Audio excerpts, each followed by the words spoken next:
মাননীয় প্রধান উপদেষ্টা যেমন লঞ্চিংয়ের সময় ওনার বক্তৃতায় বলেছেন জুলাই পুনরুত্থানের কথা, এবং পুনরুত্থান বলতে আসলে উনি কি বুঝিয়েছেন? উনি বুঝিয়েছেন যে জুলাই আমাদের সবার মধ্যেই ছিল। জুলাই মাস এসে আমাদেরকে স্মরণ করিয়ে দিচ্ছে যে জুলাইকে আবার জাগিয়ে তুলতে হবে।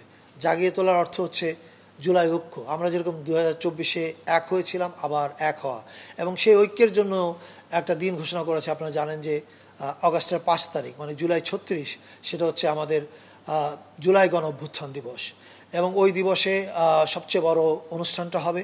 এছাড়া আরেকটা বিশেষ দিবস ঘোষণা করা হয়েছে, আপনারা জানেন 16ই জুলাই, জুলাই শহীদ দিবস, যেদিন থেকে শহীদ হওয়া শুরু হলো আবু সাইদ, ওয়াসিম, শান্ত, ওমর ফারুক এবং এরা প্রত্যেকেই।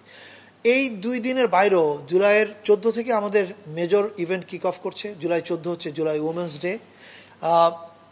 এটা শুরু হচ্ছে ঢাকা ইউনিভার্সিটিতে, কিন্তু আমরা public university, private university, school, college, মাদ্রাসা সব জায়গাতে আমরা অনুষ্ঠানের আয়োজন করছি আমাদের উদ্যোগে।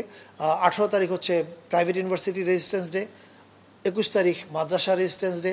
এছাড়া আমাদের যে রেমিটেন্স যোদ্ধা আছেন যারা প্রবাসী, তারা, দিনমজুর, রিক্সাওয়ালা, ডাক্তার, নার্স, শিক্ষক প্রত্যেকেই আমাদের এই পুরো কর্মসূচির মধ্যে অন্তর্ভুক্ত। আপনারা ক্যালেন্ডারটা হয়তো আজকে বিকালের মধ্যেই মাননীয় প্রধান উপদেষ্টা প্রেস উইং থেকে লঞ্চ করা হবে, তখন আপনারা পেয়ে যাবেন। আপনার কিউআর কোডটা স্ক্যান করলেই পুরো মাসের প্রোগ্রামের তালিকা দেখতে পাবেন।